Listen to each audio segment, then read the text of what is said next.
Sejarah Dunia yang Disembunyikan. Karya buku Jonathan Black. Bab 13. Akal budi dan bagaimana bangkit di atasnya. Elijah dan Elisa. Isaiyah. Buddhisme esoteris. Pythagoras. Lao Tzu. Setelah Solomon, kerajaan Israel mulai runtuh lagi. Sebuah lembaga tumbuh disebut nabi-nabi. Peran mereka adalah memberi nasihat kepada raja-raja, tetapi tidak sama dengan hubungan antara Melchizedek dan Abraham atau antara Merlin dan Arthur, melainkan bermusuhan dan subversif. Mereka mengatakan hal-hal tidak menyenangkan dan tidak populer, sehingga tidak ada yang mau mendengarkan mereka. Mereka bergembar-gembor dan meracau. Kadang-kadang mereka dianggap gila. Elijah orang gila, aneh dan sendirian, hampir seperti gelandangan, dengan ikat pinggang kulit dan jubah panjang. Seperti Zarathustra, ia melawan api dengan api. Diperintahkan oleh Tuhan untuk bersembunyi di alam liar dan minum dari mata air. Ia juga diberi makan oleh burung gagak. Seekor burung gagak menunjukkan bahwa Elijah diinisiasi dengan cara kearifan Zarathustra. Seperti yang telah kita lihat, burung gagak adalah salah satu dari tingkat inisiasi dalam misteri-misterinya. Raja Israel, Ahab, menikahi Jezebel dan mulai membangun altar untuk Baal, bahasa Kanaati untuk Saturnus atau setan. Elijah bertempur dan memenangkannya dengan nabi-nabi Baal, dengan memanggil api untuk turun dari langit. Pada kejadian setelah itu, ia memanggil api turun dari langit untuk membunuh seregu tentara yang dikirim Jezebel untuk menangkapnya.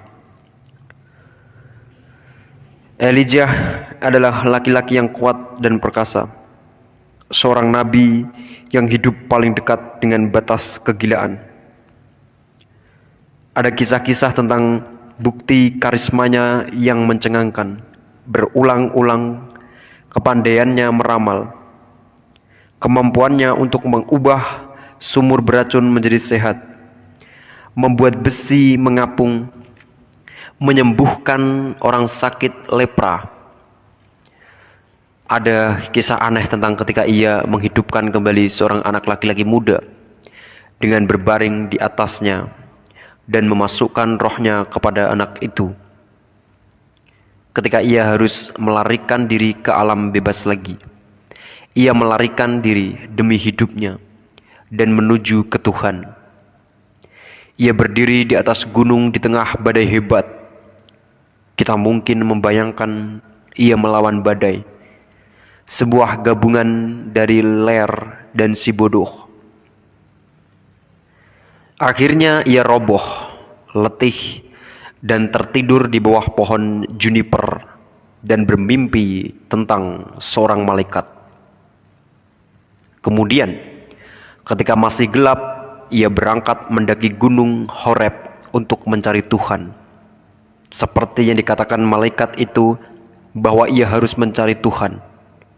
Namun, angin besar bertiup, mengguncang gunung dan membuat batu-batu besar menggelinding turun ke arahnya.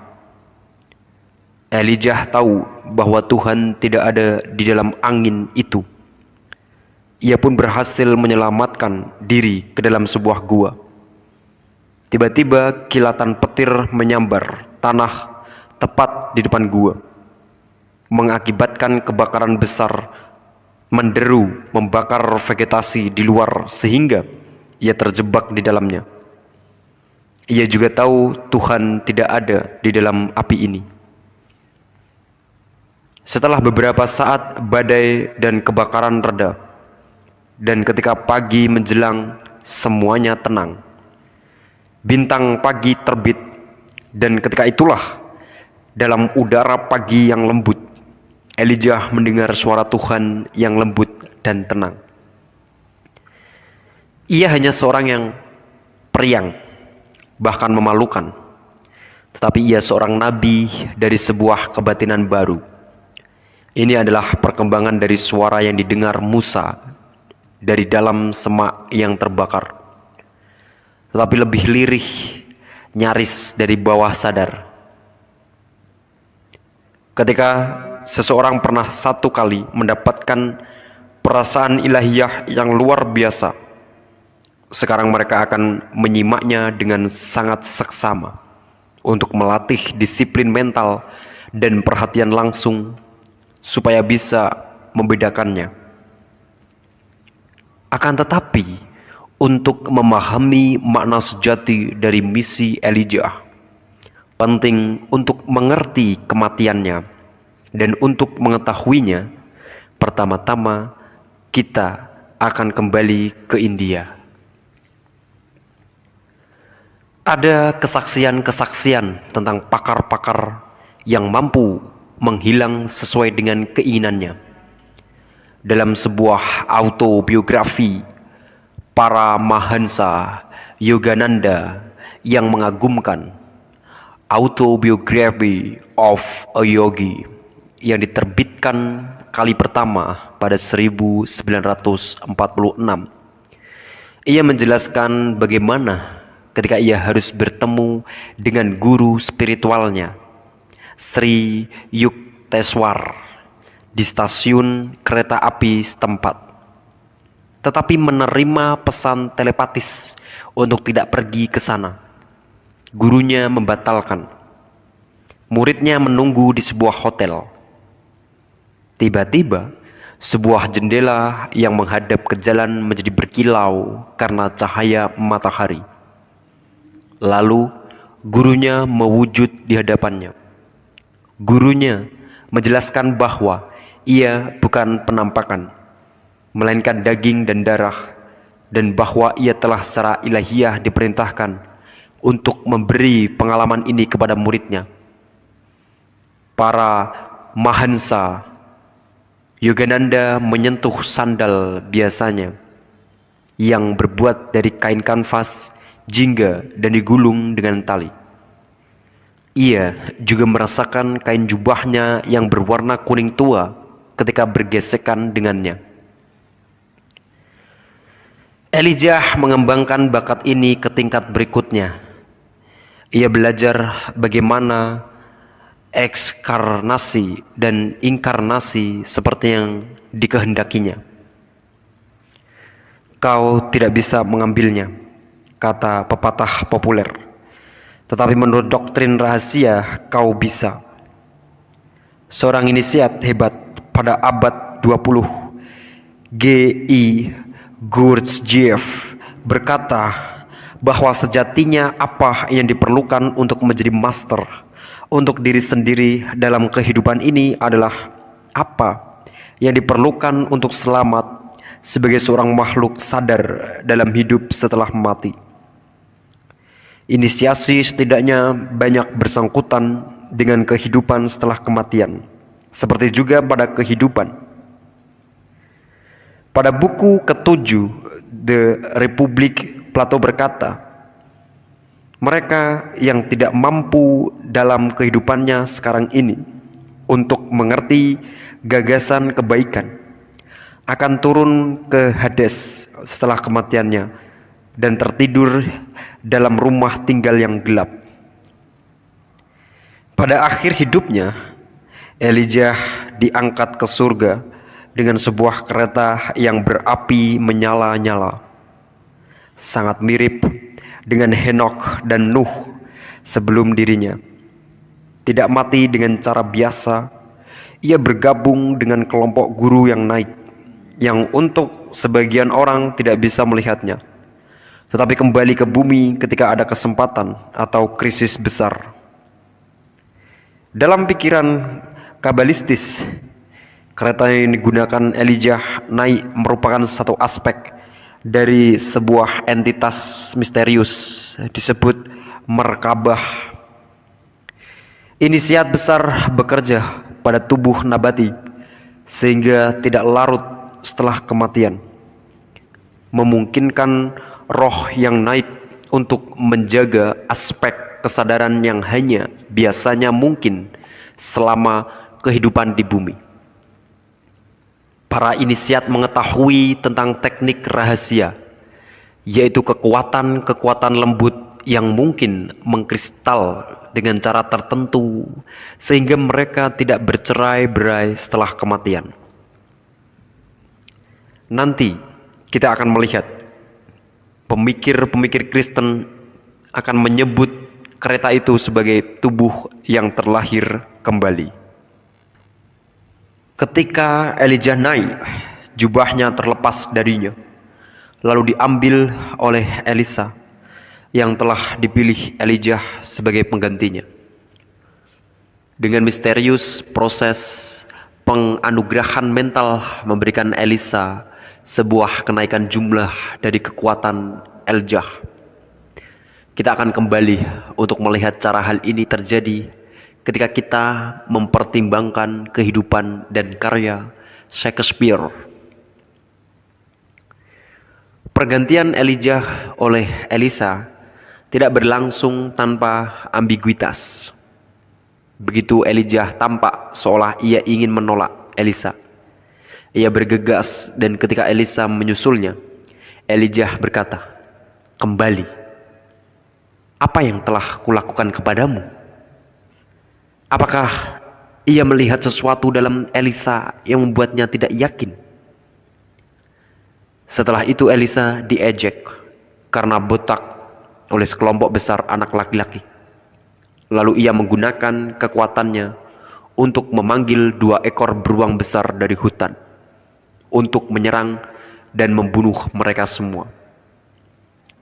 Ini seolah nabi itu masih terlibat dalam sebuah perang sengit dengan Baal. 200 tahun kemudian, pada masa Nabi Yesaya, sebuah pengertian baru yang sukar dipahami dari cara alam semesta bekerja telah berkembang. Konsep keagungan membuat para nabi sangat berkurang melakukan peperangan. Pada 550 sebelum Masehi, Yesaya menyatakan, orang yang berjalan dalam kegelapan pernah melihat cahaya besar. Karena bagi kita seorang anak dilahirkan, bagi kita seorang anak laki-laki diberikan, dan pemerintahan akan ada di atas bahunya, dan namanya akan dipanggil Tuhan yang kuasa, Penasehat luar biasa, Bapa yang abadi, Pangeran perdamaian. Konsep keagungan bertumbuh dari makna kenabian sejarah raja-raja, dari 2 kerajaan dan rakyatnya gagal melakukan apa yang diperintahkan bagi mereka. Keadaan mereka merosot dan tanah mereka dibiarkan tak berguna. Namun kemudian karena keagungan Tuhan, sebuah akar kehidupan muncul dari tanah tandus itu. Nabi-nabi itu melihat keagungan itu bekerja dengan cara ini pada masa mereka sendiri. Pada taraf militer dan politis, dalam kebangkitan dan kejatuhan, lalu kebangkitan lagi dari kerajaan-kerajaan kecil mereka.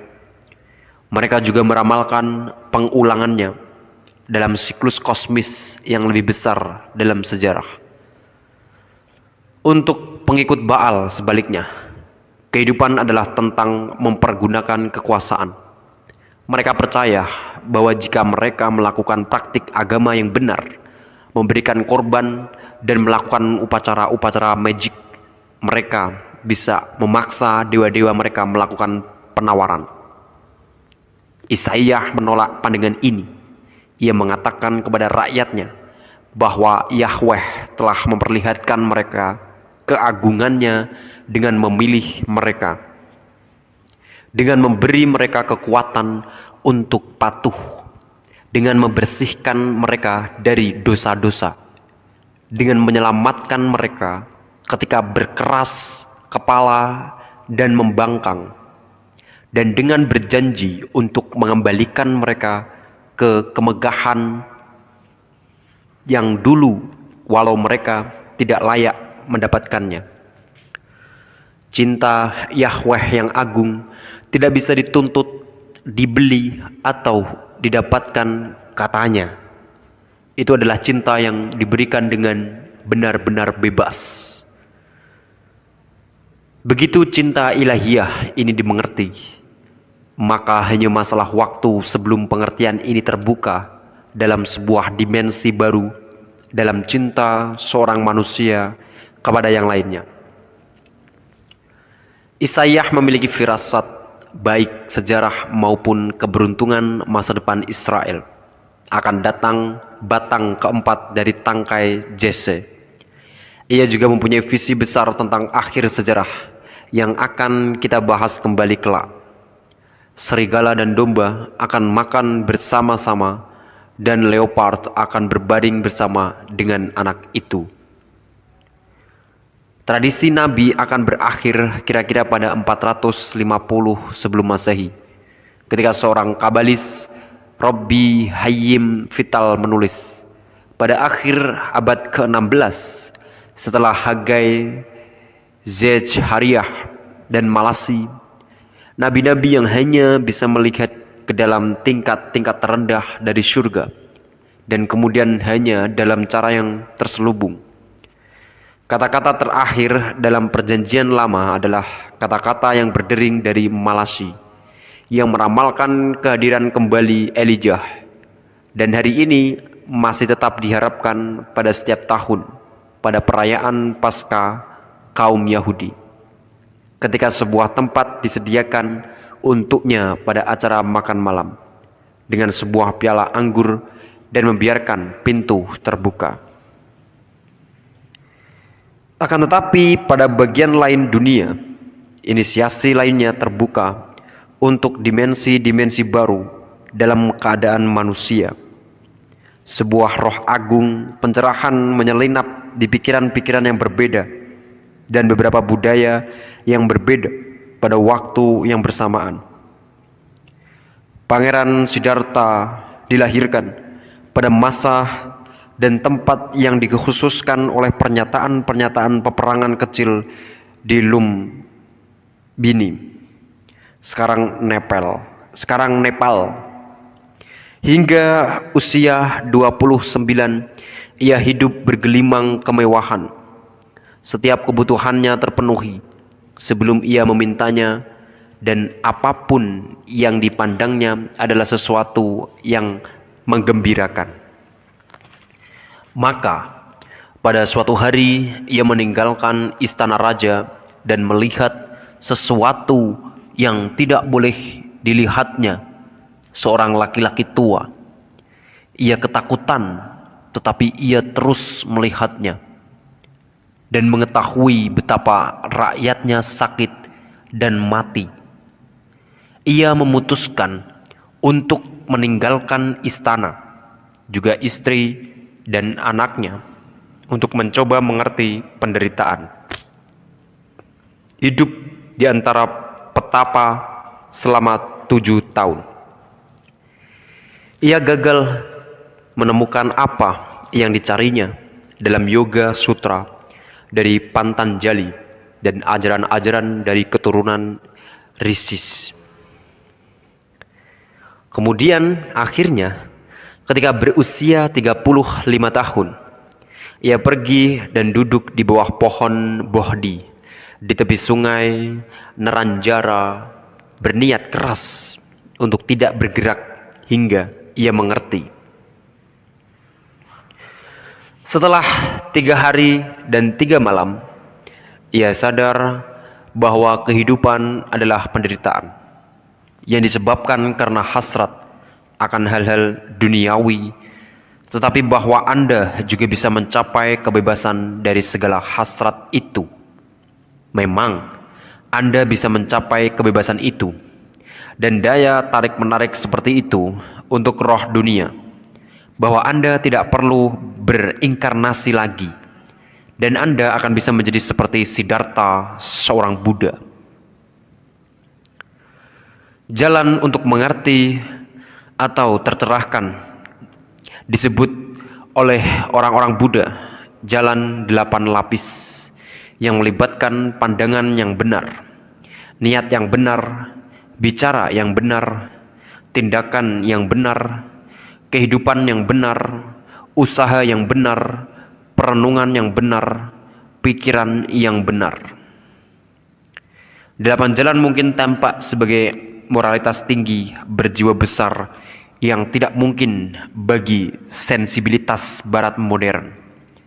Mungkin juga tampak agak abstrak, bahkan tidak praktis. Namun, ajaran Buddha memiliki sisi esoteris, dan seperti semua ajaran esoteris, mereka memiliki lapisan makna yang sangat praktis. Filosofi esoteris mengajarkan calon-calonnya cara mencapai perubahan psikologis dengan menggunakan teknik praktis untuk menggunakan fisiologi manusia. Dalam kasus 8 jalan, ke-8 praktik ini merupakan latihan untuk menghidupkan 8 dari 16 kelopak cakra tenggorokan.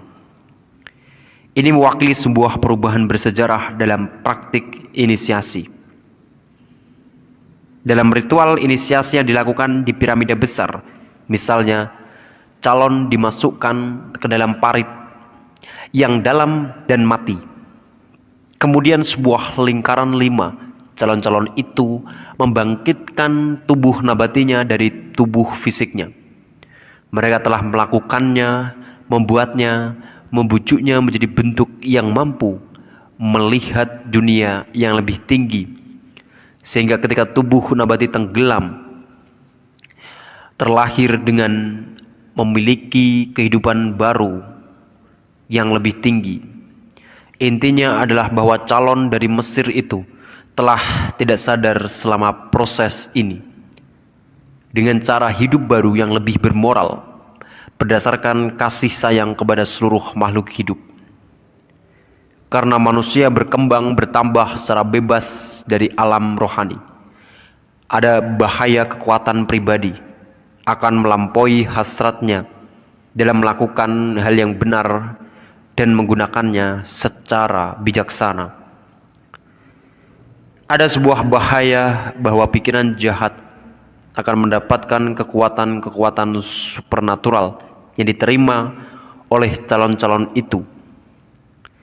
Juga selalu mungkin bagi orang-orang untuk mendapatkan kekuatan-kekuatan ini walau mereka tidak menjalani inisiasi. Kadang-kadang hal ini terjadi sebagai akibat dari trauma ekstrim masa kecil. Ini bisa mengakibatkan sebuah koyakan pada kejiwaan yang menjadi celah roh-roh menerobos masuk tanpa kendali.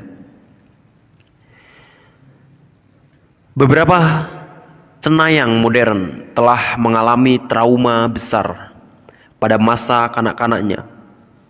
Kadang-kadang orang-orang mendapatkan kekuatan melalui praktik sebuah magic, baik yang hitam maupun yang setidaknya tidak selaras dengan tujuan spiritual tertinggi, seperti sekolah-sekolah rahasia yang terhormat yang melestarikan sebuah tradisi kuno asli. Bahaya dari semua ini adalah bahwa seseorang yang tidak diinisiasi, bahkan yang berniat baik, mungkin akan mengalami kesulitan dalam mengenali roh-roh yang berkomunikasi dengannya. Sasaran dari 8 jalan sebaliknya adalah inisiasi sebagai bagian dari perkembangan moral yang melindungi dan terkendali. Jika Anda mampu mengendalikan dunia, Anda harus mampu melaksanakan pengendalian diri sendiri. cakra tenggorokan merupakan organ dari formulasi kearifan spiritual. Hal itu menghubungkan cakra jantung dan cakra alis.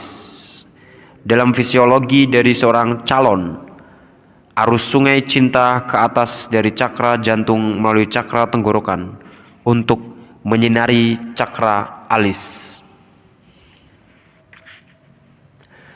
Ketika arus cahaya ini ke atas ke cakra alis, ia terbuka seperti bunga di bawah sinar matahari.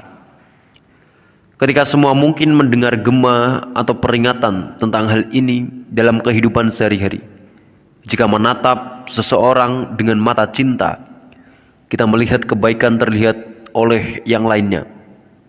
Seperti menatap seseorang dengan cinta, mungkin juga membawa kebaikan-kebaikan ini dan membantu mereka berkembang. Jika Anda bertemu dengan seseorang dengan watak spiritual yang sangat halus, ia mungkin bahagia, tersenyum, tertawa, hampir seperti anak-anak. Ini karena orang-orang seperti itu melihat seluruh manusia dengan mata cinta. Ketika Buddha wafat, ia mencapai tujuannya. Ia tidak akan untuk terlahir kembali. Akan tetapi, ia tidak berarti ia tidak lagi menjadi bagian dari sejarah ini. Seperti yang akan kita lihat ketika kita akan melihat kelahiran kembali Italia. Pythagoras dilahirkan di pulau Yunani, Samos yang makmur kira-kira pada 575 sebelum Masehi. Ketika blok pualam pertama dipasang di atas yang lainnya pada Akropolis di Athena. Tidak ada orang yang mendapatkan pengaruh evolusi yang lebih besar dari pikiran esoteris barat. Pythagoras dianggap sebagai manusia setengah dewa selama hidupnya, seperti Yesus Kristus. Tidak satupun yang ditulisnya sampai pada kita, hanya sedikit kumpulan pepatah dan komentar dan kisah-kisah yang ditulis oleh murid-murid.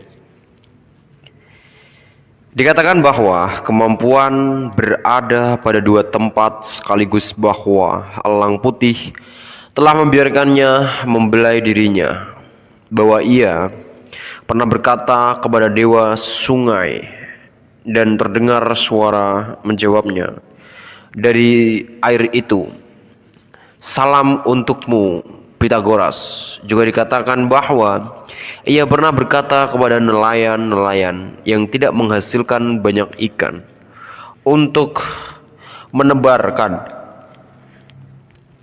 jaringnya ke laut sekali lagi. Ia seorang penyembuh yang hebat. Ia kadang-kadang membaca ayat-ayat dari Homer yang dipercaya memiliki kekuatan besar, seperti mistik-mistik Kristen akan membaca ayat-ayat dari Psalm dan Gospel Yohanes. Ia menggunakan musik untuk menyembuhkan. Juga filsuf Yunani pada awal, Empedocles berkata Pythagoras bisa menyembuhkan orang sakit dan memudahkan kembali orang yang sudah tua. Seperti Buddha, ia bisa mengingat inkarnasi masa lalunya, dan bahkan dikatakan ia bisa ingat seluruh sejarah dunia sejak awal mulanya. Kearifannya merupakan hasil dari bertahun-tahun meneliti dan berkali-kali mengikuti inisiasi masuk ke sekolah-sekolah misteri. Ia menghabiskan 22 tahun mempelajari rahasia-rahasia para pendeta inisiasi Mesir. Ia juga belajar dengan magi atau majus di Babilonia dan keturunan-keturunan Risis di India, tempat sebuah kenangan tentang mukjizat yang hebat disebut Yaivancarya dilestarikan. Pythagoras mencari sintesis pikiran esoteris dari seluruh dunia menjadi sebuah konsepsi kosmos lengkap. Kemudian disebut perennial philosophy oleh Leibniz, ahli matematika dan kabalis abad ke-17. Pada titik ini sejarah dunia sesuai dengan idealisme. Kita telah mencapai titik balik. Gagasan-gagasan atau pikiran-pikiran hebat berasal dari pikiran kosmis. Sekarang hampir tersembunyi oleh materi yang telah mereka ciptakan bersama. Misi Pitagoras adalah mencatat mereka sebagai konsep sebelum menghilang sama sekali. Filosofi Pitagoras karena itu mulai proses penerjemahan visi primordial, gambaran kesadaran manusia kuno menjadi istilah-istilah konseptual abstrak. Pada kira-kira 532, Pitagoras bertentangan dengan Polikrates, pemimpin despor Samos. Setelah diasingkan dengan paksa, Pitagoras membentuk suatu komunitas yang pertama dari beberapa di Crotona, selatan Italia. Calon inisiasi masuk ke komunitas ini harus menjalani pelatihan selama bertahun-tahun, termasuk diet aneh, termasuk konsumsi opium, wijen, biji mentimun, madu liar, bunga-bunga, daffodil, dan kulit bawang laut yang dibuang saripatinya. Ada tekanan besar pada olahraga sebagai cara membangkitkan tiga tubuh manusia material, nabati, dan binatang menjadi harmoni. Dan calon anggota diminta untuk tetap bungkam selama bertahun-tahun hingga akhir. Pitagoras telah berhasil memberi murid-muridnya sebuah visi besar tentang alam rohani yang kemudian ia terjemahkan bagi mereka. Dari ini pengajaran yang meloncat-loncat akan memunculkan matematika, geometri, astronomi, dan musik. Kesehariannya Pitagoras dikatakan menjadi satu-satunya manusia yang mampu mendengar musik semesta, dipahami sebagai sebuah skala dari notasi-notasi yang berbeda, masing-masing dibuat oleh 7 planet. Ketika mereka bergerak di angkasa, ini mudah diabaikan sebagai omong kosong mistis, tetapi kisah tentang bagaimana ia mengukur pada musik memiliki bunyi dering autentik untuk itu. Suatu hari Pitagoras berjalan-jalan di kota ketika mendengar bunyi logam dihantam di atas landasan. Ia mendengar bahwa ukuran martil yang berbeda menimbulkan bunyi yang berbeda pula. Tiba di rumah, ia memasang papan kayu di tengah ruangan dan menggantungkan serangkaian pemberat padanya dengan urutan semakin membesar. Dengan proses uji dan kesalahan, ia memutuskan bahwa nada musik terdengar indah bagi telinga manusia berhubungan dengan berat yang berbeda. Ia kemudian menghitung bahwa mereka sebanding dengan yang lainnya secara tepat matematis. Dari perhitungan temuan itulah kita mendapatkan oktav musik yang kita pahami dan nikmati sekarang ini. Ketika Pitagoras dan pengikutnya menjelaskan bagian rasional dalam kehidupan, mereka mulai merumuskan konsep paralel. Itu adalah sebuah konsep yang mungkin belum pernah diungkap sebelumnya, karena hingga ketika itu sudah menjadi bagian dari pengalaman keseharian semua orang. Konsep itu seperti ini: kehidupan bisa dijelaskan dalam istilah rasional hanya hingga sampai titik tertentu. Ada sebuah elemen irasional yang luas dalam kehidupan juga. Ajaran-ajaran sekolah misteri berkaitan dengan sisi rasional akan membantu membangun kota-kota, mengembangkan ilmu pengetahuan dan teknologi, struktur dan mengatur dunia luar. Ajaran irasional setidaknya dalam bentuk eksplisitnya akan dibatasi untuk sekolah-sekolah. Membicarakannya di luar menjadi berbahaya dan sangat mungkin mengundang permusuhan. Plutarch berkata bahwa siapapun yang mengetahui kebenaran yang lebih tinggi menemukan nilai-nilai serius dari kesulitan masyarakat untuk diperhatikan dengan serius. Ia juga suka mengutip Herakles, keabadian adalah seorang anak yang sedang bermain-main. Jadi di sini pada kelahiran pikiran rasional, sekolah-sekolah misteri memupuk lawannya. Bukan kebetulan bahwa pribadi seperti Pythagoras, Newton, dan Leibniz, mereka yang banyak bertindak untuk membantu manusia harus bisa mengatasi kenyataan dari alam semesta fisik, juga telah tenggelam dalam pemikiran esoteris. Alam semesta fisik juga telah tenggelam dalam pemikiran esoteris.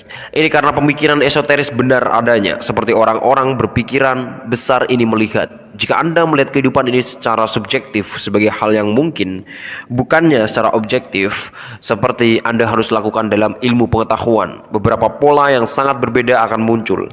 Kehidupan jika dipandang secara objektif mungkin menjadi rasional dan tunduk pada hukum alam, tetapi mengalaminya secara subjektif itu irasional. Dengan secara sadar membagi pengalaman seperti ini, Pythagoras membuatnya menjadi mungkin untuk berpikir lebih jelas tentang kedua dimensi itu. Murid-murid Pythagoras diajari untuk hidup terpisah dari masyarakat, bergantian antara kepuasan mistis dan analisis intelektual. Pythagoras pertama-tama menyebut dirinya sebagai pecinta kearifan, yaitu seorang filsuf. Tapi seperti Socrates dan Plato yang mengikutinya, ia lebih dekat pada seorang ahli sihir daripada profesor universitas pada zaman modern. Murid-muridnya sangat mengaguminya. Mereka percaya bahwa gurunya memiliki kekuatan untuk membuat mereka bermimpi seperti yang dikehendakinya, dan ia juga mampu mengarahkan kembali kesadaran mereka saat bangun dalam sekejap. Pythagoras memancing kemarahan kejam dari mereka yang dikeluarkan dari lingkaran dalam. Ia menolak menerima seorang laki-laki bernama Chiron masuk ke sekolahnya karena kecerobohan dan keangkuhannya.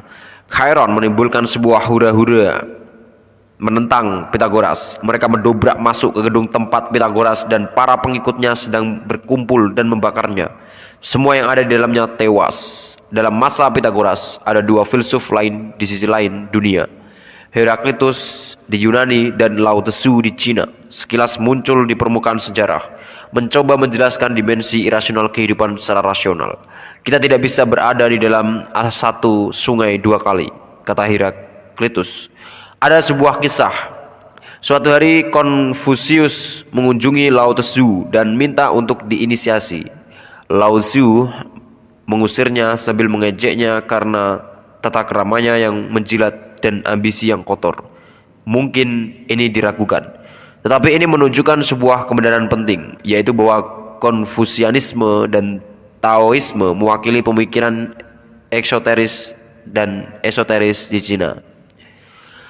Konfusius menghabiskan bertahun-tahun mengumpulkan kearifan tradisi Cina, dan koleksi ini akan digunakan sebagai pegangan untuk pemerintahan para pemimpin Cina pada masa setelah itu.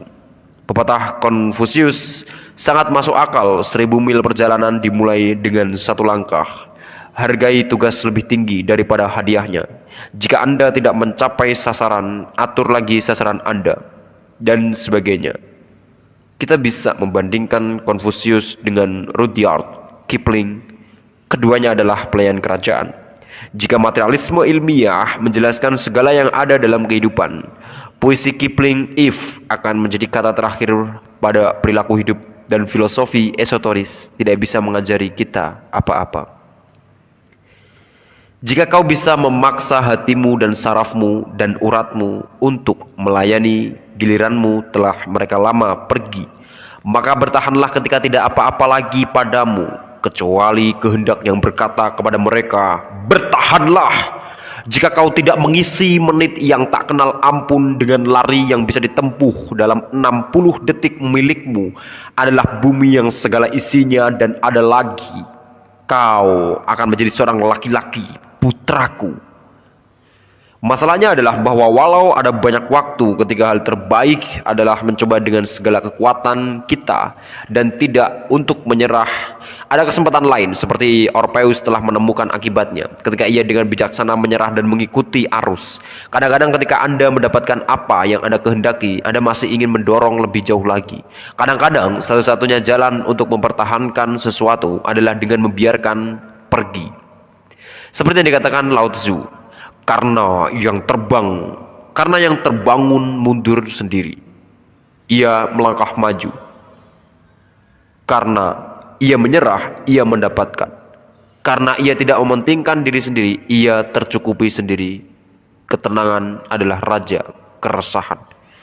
30 tahun setelah kematian Pitagoras, sebuah angkatan perang Persia yang besar sekali di bawah Xerxes menyerang Yunani. Kemudian pada awal tahun-tahun abad kelima sebelum Masehi, pasukan Persia dikalahkan dan diusir kembali oleh orang-orang Athena di Marathon, dan kemudian oleh orang-orang aliansi Athena, Sparta di Maikal. Pitagoras telah melembagakan diskusi terbuka tentang pilihan-pilihan yang membuat keputusan berkelompok tentang materi yang berhubungan dengan komunitas secara keseluruhan.